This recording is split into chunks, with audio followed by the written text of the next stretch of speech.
Bonjour à tous et bienvenue dans ce nouvel épisode de notre série D-Day J-21. Au sommaire de ce 16e épisode, on va parler de tous les changements qui ont eu lieu le 6 juin dernier et dans la période de tour. Autant vous dire qu'on a pas mal de boulot. On va également faire un petit point mercato, un petit tour de l'actu. Autant vous dire qu'on ne va pas s'ennuyer globalement. Voilà, merci d'être avec nous les J-21, c'est parti.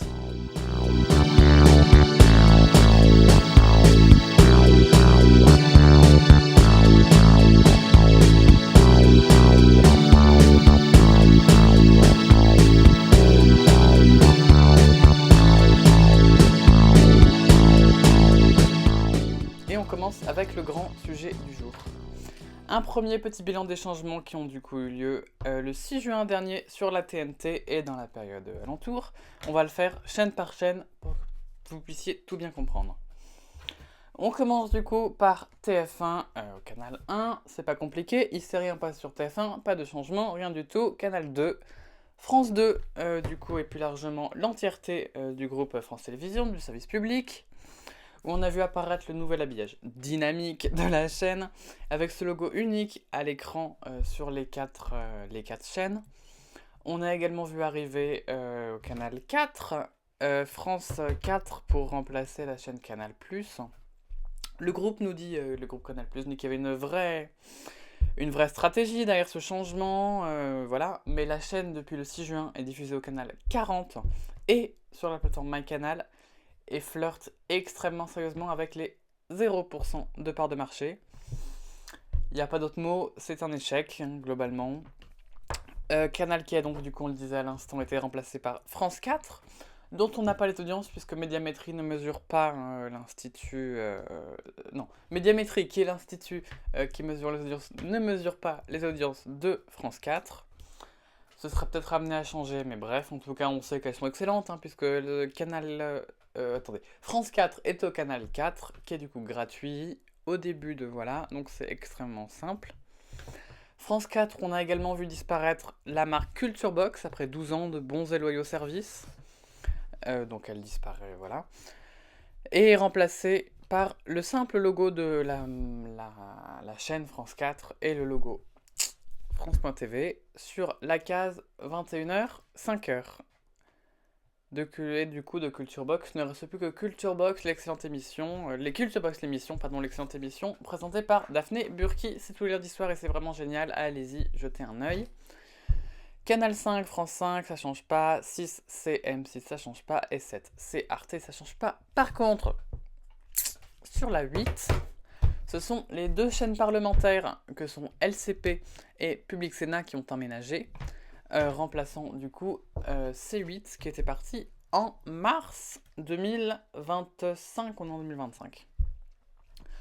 Sur la 9 ensuite, il n'y a rien, la 10, il n'y a rien, la 11, il n'y a que Secret Story, et la 12, voici Gulli qui avance de 4 cases, et donc du coup, à part ça, il n'y a pas beaucoup de changements, ça reste des documentaires. Je vous reverrai un documentaire sur Gulli. Appelez-moi. Non, ça reste des films pour enfants et qui sont diffusés du coup toute la journée sur Gulli au canal 12. Sur la 13, c'est à partir de là qu'on va commencer à rigoler. Sur la 13, c'est du coup là qu'on commence à rigoler avec BFM TV qui a du coup pour l'occasion changé son logo en coupant le B de BFM pour en faire un petit 13. C'est pas hyper original, mais pourquoi pas. La chaîne augmente du coup un peu en audience, avec 3,4% de part de l'audience, mais manque de passer à la 3e marche du podium, elle est à la 2e actuellement, en se faisant doubler par LCI, on va le voir dans un instant. La nouvelle 14, c'est CNews, là, succès absolu. Elle affole les compteurs en atteignant une moyenne de 4,9% de part de marché sur la journée du 18 juin. Ça établit, on est à ça du record établi qui a été établi en mai dernier, en dépassant la barre des 5%. On pourrait atteindre cette barre des 5% incessamment sous peu, on verra bien, on va suivre ça dans les prochaines semaines. De quoi se poser en tout cas bien des questions sur l'information en France. La numéro 15, c'est du coup LCI La chaîne d'information du groupe TF1, elle aussi explose les scores en passant de 1,8% de part de marché à 3,8 points de PDM. À un cheveu de dépasser du coup BFM, je vous le disais à l'instant, qui a déjà mal vécu BFM, le dépassement de CNews l'an dernier. Elle aurait en plus été dépassée par LCI, on aurait bien ri. Bref. Mais ça peut se passer, on n'est pas à l'abri. LCI qui a du coup un nouvel habillage depuis ce 6 juin et des nouveaux programmes qui ont été légèrement remaniés avec l'arrivée notamment d'Éric Brunet. On va dans un instant dans le... Non, on va en parler. Enfin, bref, vous allez voir. Avec l'arrivée d'Éric Brunet. Le nouvel habillage est plus simple, plus sobre, plus clair, plus lisible. On va pas se mentir. Moi, je suis pas fan, mais visiblement ça marche. Ça a l'air de convaincre. Et autre facteur du succès exceptionnel de LCI, on peut le dire, c'est évidemment l'actualité internationale plus que chargée, avec la guerre en Iran et en Israël, les États-Unis, tout ça, bref. Vu que c'est le cœur de ce que traite la chaîne, c'est évidemment un succès qu'on ne peut pas... un grand succès pour la chaîne. Et la 16, c'est France Info, qui reste la petite dernière un peu à la traîne de la famille des chaînes d'info, mais qui monte petit à petit, passant de 0,6, 0,8 avant, à l'époque où elle était au canal 27, fait désormais des journées entières au-dessus de 1%, voire avec même 1,1% de PDA. C'est bien, avec une grille légèrement remaniée pour cette fin de saison. La 17, non, ça change pas, c'est star comme avant. La 18, parlons-en de la 18. C'est du coup T18, la chaîne qui a ouvert le 6 juin. On a suivi le lancement, certains programmes, on a regardé également certains programmes de la chaîne. On va pas se mentir, on n'a pas été du tout convaincus. Ça part déjà en déprogrammation, optimisation des programmes. Bref, ça sent pas bon. On n'a pas encore les audiences, elles arriveront début septembre avec celles de la chaîne suivante, Nouveau 19, dont on parle dans un instant, mais globalement, il ne faut pas s'attendre à grand chose. La 19, donc Nouveau 19, qui arrive le 1er septembre. Donc on verra bien ce que ça va donner. C'est à peu près tout ce qu'on a à signaler, après ça change pas, 20, 21, 22, 23, 24, 25, plus rien ne change, même pas de grand succès d'audience, pas de mercato, rien de ouf. Voilà donc pour ce sujet du jour et ce tour des changements, signé Cricorier-Vadian et Greg Maisonnier. Je vous avais promis un point mercato, on oublie le point mercato, ça dégage, parce qu'il y a trop de changements. Donc on en parlera dans le prochain épisode. Et là, on passe au titre de l'actu. On va y passer beaucoup de temps au point mercato, c'est pour ça que c'est dans le prochain épisode. Les titres de l'actu dans un instant.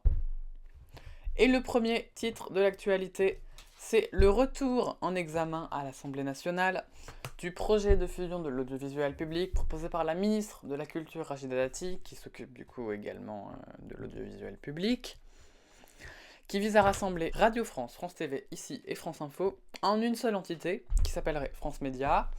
Je sais pas d'où sort le nom, mais un groupe de médias français, l'appeler France Média, fallait y penser. C'est du génie, Mais le souci, c'est que cela passerait par la nomination d'un unique directeur de la holding et un unique directeur de l'information. Ce qui est assez inquiétant concernant l'indépendance des rédactions et la fiabilité de l'information. Ce qui est un enjeu démocratique majeur. En plus, quand on sait que cette fusion s'accompagnerait d'une réduction des budgets, là où déjà le service public roule sur les jantes. Donc ce serait vraiment une catastrophe. Bref, ce projet de BBC à la française ne peut être que voué à l'échec, dans un contexte où l'information est de plus en plus détenue, modifiée, arrangée par des grands milliardaires comme Vincent Bolloré, Pierre-Édouard Stérin ou d'autres. On ne peut pas faire ça à notre service public, où on oublie carrément le principe de démocratie, on jette tout à la poubelle, on met un roi. Mais je suis pas sûre qu'on y soit complètement prêt. Bref.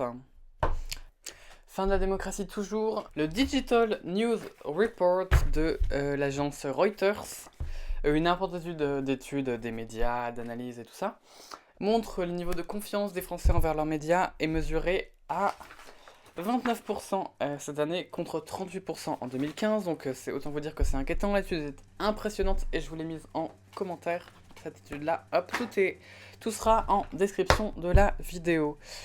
On y apprend également que les marques préférées des Français en termes d'information sont les marques de PQR, France Télévisions et France Info, alors que les moins aimés des Français sont CNews et BFM TV. Tout va bien. Et on conclut avec une touche positive, c'est France Média Monde, les médias français à destination de l'international, donc c'est normal que vous les connaissiez pas trop.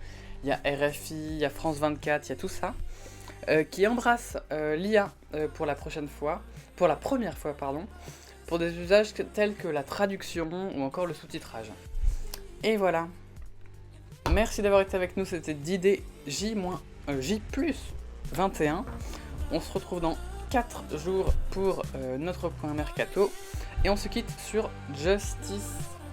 Il est là, il est génial cet album, il est dans le bon sens. En plus, le voici. Ah, petite reco. Oh allez, tranquille, une reco. C'est un super podcast de France Inter, ça s'appelle Histoire secrète de la French Touch de Stéphane Jourdain et Mathieu Culeron. Il est génial. Globalement, si vous aimez la musique électro, la pop, si vous aimez Justice, si vous aimez Daft Punk, si vous aimez tout ça, ça va vous plaire, c'est vraiment génial. C'est sur comment ça a été créé, la French Touch et tout ça.